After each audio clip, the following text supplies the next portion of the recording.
네, 안녕하세요. 주식은 역시 끼리끼리새의 끼리입니다. 안녕하세요, 이름들. 자, 금요일이 벌써 어느덧 끝나가고 있습니다. 오늘의 뉴스를 확인해보도록 할게요. 첫 번째, 당장 다음 달 한 달도 채 남지 않았습니다. IPO 대여가 오고 있다고 합니다. 그리고 두 번째, 최근 들어 이 주식을 공부하는 사람들이 많을 것 같은데요. 그런데 이 주식은 다음 주에 사는 게 좋다고 합니다. 그 이유를 보도록 할게요. 다음으로 세 번째, 결국 거리두기가 다시 시작이 되었다는 소식입니다. 마지막으로 보호 예수 일정은 꼭 체크하자. 이 부분도 확인해보도록 할게요. 매일매일 주린이를 위한 경제 뉴스 10분 정리. 오늘은 21년 12월 3일 금요일입니다. 자, 12월의 첫 출발 1, 2, 3일 같은 경우는 일단은 첫 단추는 잘 끼워진 것 같습니다. 그렇다고 앞으로 매일매일 좋은 그런 장이 오진 않겠지만 그래도 12월 말 정도 되었을 때 최소한 코스피 3000 위에서 놀았으면 좋겠습니다. 같이 공부하시죠. 렛츠 겟잇!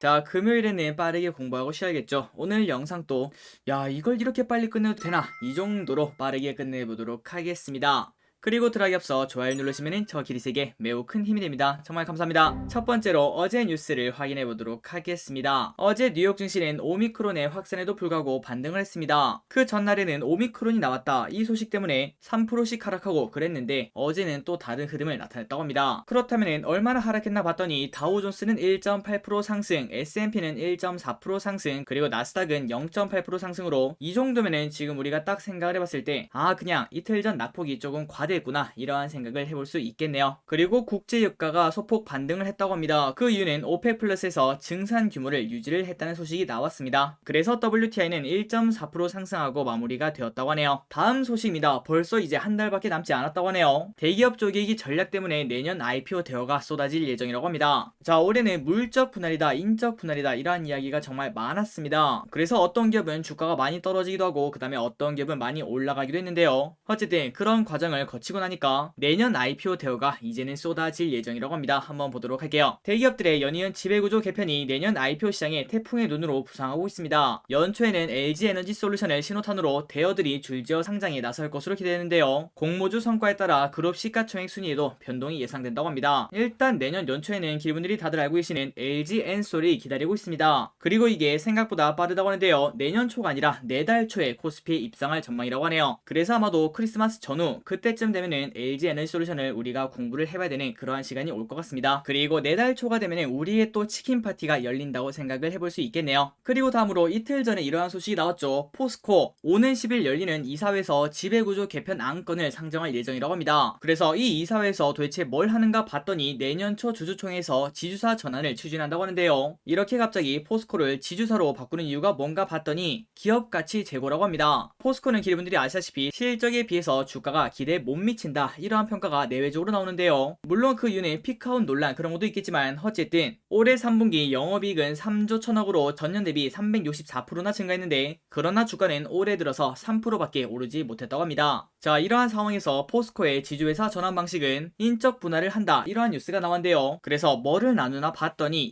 2차전지, 수소산업 등의 신사업 부문을 떼내서 재상장하는 방식을 택할 가능성이 높다는 관측이라고 합니다. 그러니까 분할 방식에는 두 가지가 있죠. 물적 분할, 그 다음에 인적 분할. 그런데 투자자들이 싫어하는 건 바로 물적 분할입니다. 그리고 그 반대로 좋아하는 건 당연히 인적 분할이라고 볼 수 있겠죠. 자, 혹시나 아직까지 뭐가 좋은 건지 그게 헷갈리신다면은 인적 분할은 인간적이다 이렇게 생각하시면 되고요. 그리고 물적 분할은 우리가 물주로 보이냐 이렇게 생각하시면 될 것 같습니다. 어쨌든 포스코에서 인적 분할을 선택해 2차전지와 수소산업 등의 신사업 부분을 떼낸다고 하니까 여기서도 내년 대여 IPO가 나오지 않겠나 이러한 생각을 해본다고 합니다. 마지막으로 포스코보다 조금 더 빠르게 지배구조 개편에 들어간 SK가 있죠. 그래서 일단 SK텔레콤은 지난달 SK스퀘어와 인적 분할했고요. 그리고 여기서 원스토어의 IPO를 추진하고 있다고 합니다. 자, 원스토어는 이미 지난달 26일날 코스피 상장 예비 심사 청구를 제출했으며 그리고 IB업계는 원스토어를 시작으로 SK쉴더스 11번가 웨이브, 팀앤 모빌리티 이러한 계열사들이 줄줄이 공모 시장에 출격할 것으로 기대를 한다고 합니다. 자, 올해 공모주는 이제는 조금 뜨거운 게 다 사라진 것 같습니다. 그러나 내년 공모주는 아주 뜨거울 것 같은 그러한 느낌이 드네요. 그때도 한번 지속적으로 같이 공부해 보도록 하겠습니다.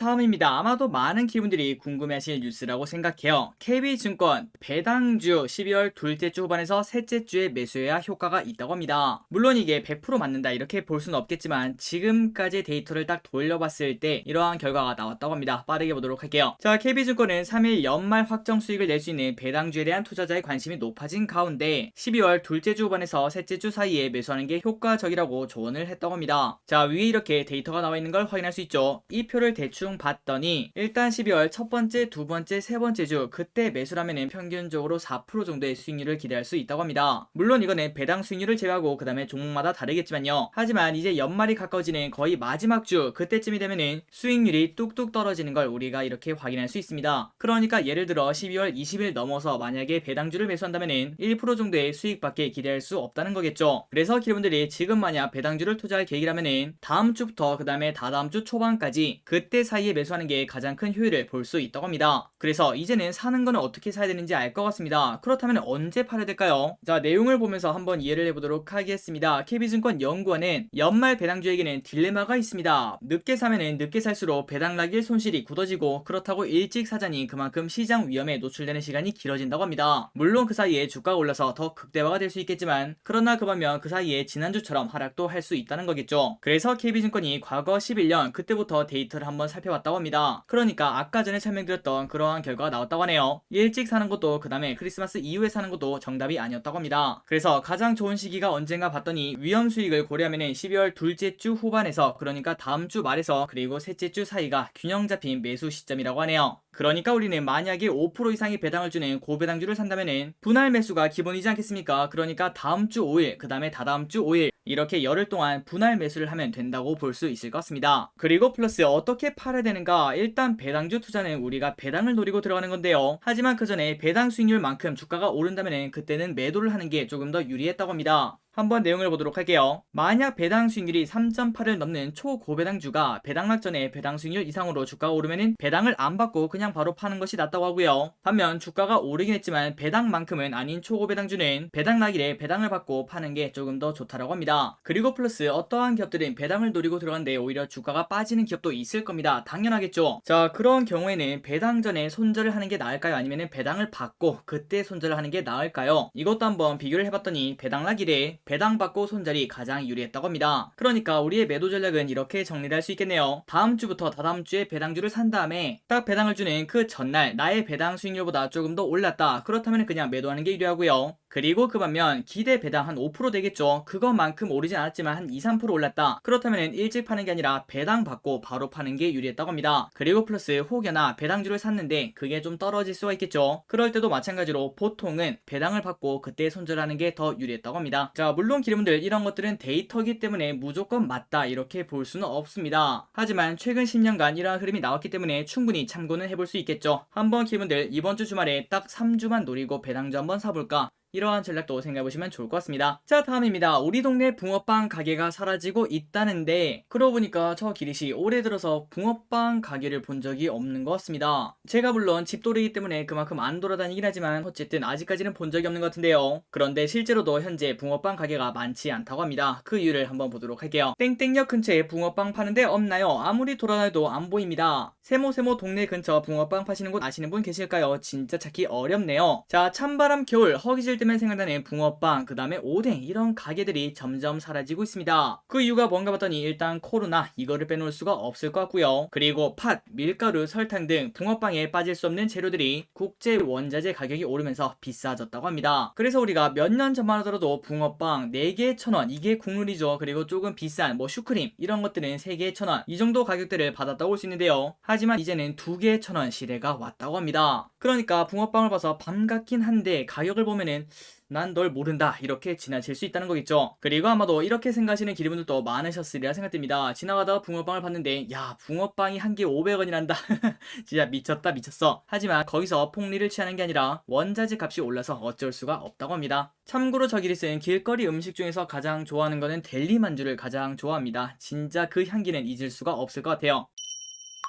자, 다음 뉴스입니다. 매달 초마다 같이 우리가 공부하는 그거죠. 보호예수 물량. 그리고 오늘 또 한 기업이 조금 크게 빠지고 있다고 하는데요. 한번 보도록 하겠습니다. 카카오페이 보호예수 물량 해제 4%대 약세. 자, 카카오페이는 오늘 오전에 1만원이나 하락한, 그러니까 마이너스 5% 하락한 19만 8천원에 거래가 되고 있었다고 합니다. 그 이유가 뭔가 봤더니 보호예수 물량이 풀렸다고 하는데요. 0.8%에 해당하는 규모가 풀렸다고 합니다. 자, 그렇다면 뭐 그렇게 많지는 않은 것 같은데요 라고 말할 수 있겠지만, 그러나 그동안 카카오페이가 어떻게 됐죠? 맞습니다. 급등을 했었죠. 이런 와중에 보호예수가 풀리니까 투자 심리가 매우 나빠졌다고 생각을 해볼 수 있습니다. 그래서 여러분들이 조금 타이밍 매매를 즐겨한다, 그리고 트레이딩을 즐겨한다, 그러한 투자 성격을 가지고 있다면 매달 우리가 같이 공부하는 보호예수 해제 물량은 꼭 기레분들이 틈틈이 참고하실 필요는 있다고 생각합니다. 그리고 카카오페이 오늘 점심 기준으로는 조금 올라서 마이너스 3.6%에서 거래가 되고 있습니다. 다음 뉴스입니다. 봉쇄는 없다. 바이든 한마디에 다시 뛰는 여행, 그리고 항공주. 조 바이든 미국 대통령이 코로나19 새 변이 바이러스인 오미크론 확산에 대해서 이렇게 진정을 하고자 매우 큰 노력을 하고 있습니다. 그래서 이번에는 뭐라고 했나 봤더니 우리는 오미크론 확산에도 봉쇄할 계획이 없다, 이렇게 말했다고 하네요. 그래서 이러한 뉴스가 나오니까 오미크론 때문에 많이 빠졌던 여행주, 그 다음에 항공주가 반등을 하고 있다고 합니다.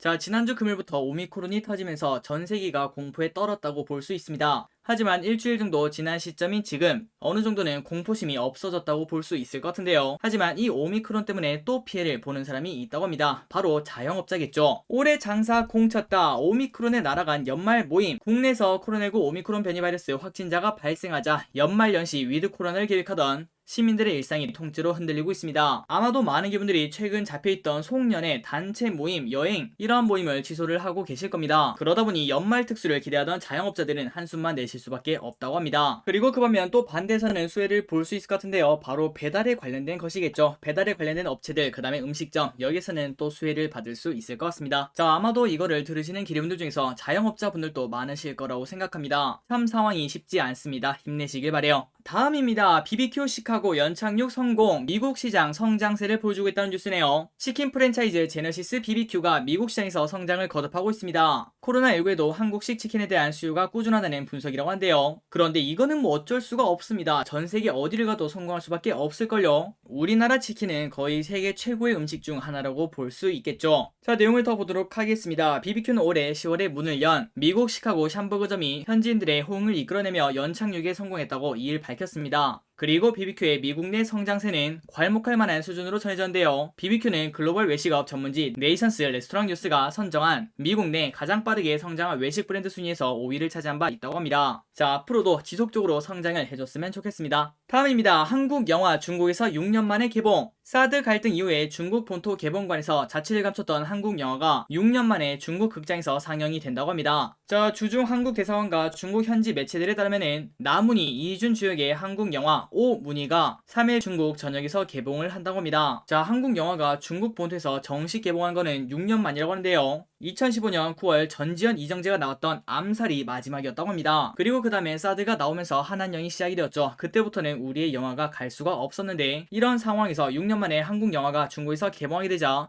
내년 한중 수교 30주년 앞두고 한한령이 실질적으로 해제되는 거 아니냐, 이러한 관측이 제기가 된다고 합니다. 그런데 저기는 이러한 뉴스를 볼 때마다 뭐 소비자들이 선택하는 그러한 뭐 불매운동 그런 거 있지 않겠습니까? 그런 것들은 뭐 소비자가 알아서 하니까 충분히 있을 수 있는 일이다, 이러한 생각을 해보는데요. 하지만 나라가 나서서 막는 거는 야, 시대가 어느 시대인데 아직까지도 이러고 있네, 이러한 생각이 들더라고요. 어쨌든 어떠한 결과가 나오든 모두가 좋은 결과가 나왔으면 좋겠습니다. 다음 뉴스입니다. 블룸버그 아이폰 13 공급난에 소비자 수요 꺾여. 어제 LG노텍이 큰 폭으로 하락했죠. 그 이유 중 하나라고 해석이 됩니다. 자, 애플이 이제는 글로벌 공급 부족이 아닌 아이폰 13 수요 둔화라는 또 다른 문제에 직면했다, 이러한 지적이 나왔습니다. 그 근거는 애플이 최근 부품 공급사들에게 이렇게 말했다고 하는데요. 아이폰 13의 수요가 예상보다 저조하다, 이러한 상황을 전달했다고 합니다. 그러니까 지금까지는 공급 부족 때문에 아이폰 13이 잘 안 팔리고 있다, 이러한 생각을 했는데요. 하지만 공급 부족도 실제로 있었지만 그 다음으로는 공급이 다시 늘어나서 이 공급 부족이 풀리더라도 수요 둔화가 이미 기다리고 있는 상황이라고 합니다. 그러니까 예상만큼 안 팔린다는 소리겠죠. 그래서 지금 아이폰 13의 수요 둔화의 원인이 뭔가 봤더니 여러 가지가 있겠지만 일단은 제품 부족 및 배송 지연으로 인해 소비자들이 구하려고 해도 구하기 어려우니까 아예 구매 자체를 포기하게 된 게 아니겠는가, 이러한 시각이 나온다고 합니다. 자, 다음 뉴스입니다. 결국 이렇게 되었습니다. 사적 모임이 부활을 했네요. 수도권 6인, 비수도권 8인으로 축소를 했다고 합니다. 자, 제목과 내용이 거의 같습니다. 다음 주부터 4주간 사적 모임 최대 인원은 수도권 6명, 비수도권 8명으로 제한이 됩니다. 자, 마지막으로 오늘의 리포트 한 가지를 보고 마무리해보도록 하겠습니다. NC소프트의 현 주가 저평가 상태, 목표가 상승. 한국투자증권은 NC소프트에 대해서 현재 주가는 저평가 상태라며 투자 의견은 매수를 유지하고 목표 주가는 107만원으로 16% 상향했습니다. 그래서 내용을 보자면 현재 주가는 리니지 W의 흥행에 따른 이익 증가도 반영되지 않은 저평가 상태라며 4분기부터는 리니지 W의 흥행을 통한 본격적인 실적 개선이 시작될 전망이라고 합니다. 자, 리니지 W가 출시된 지 한 달이 지나가고 있는데요. 여전히 한국과 대만 등 리니지 IP의 영향력이 큰 핵심 시장에서는 매출 순위 1위를 이어가고 있으며 비교적 한국 MMORPG 불모지인 일본에서도 구글 플레이 기준 매출 순위 23위를 기록하고 있습니다. 그리고 플러스 지난 2일에는 리니지2M이 북미와 유럽 지역 29개국에 추가 출시되어 리니지2M의 실적 개선을 기대할 수 있다며 내년에는 P2E가 적용된 신작 출시와 이에 따른 밸류에이션 확장 또한 기대할 수 있는 상황이라고 합니다. 그래서 이러한 이유 때문에 목표 주가 107만원으로 상향을 했다고 하네요. 자, 오늘 NC소프트 6.3% 상승 중이며 그리고 121선 보라색 선을 이렇게 뚫고 올라가는 걸 확인할 수 있죠. 그렇기 때문에 조금은 바닥을 다지고 이제는 상승 추세를 타고 있지 않나 이러한 생각을 해볼 수 있을 것 같은데요. 한번 기대분들도 NC소프트 공부해보시기 바랍니다. 오늘의 경제뉴스 여기까지 끝났습니다. 항상 이렇게 같이 공부해주셔서 진심으로 감사합니다. 지금까지 기대셨습니다. 빠이요.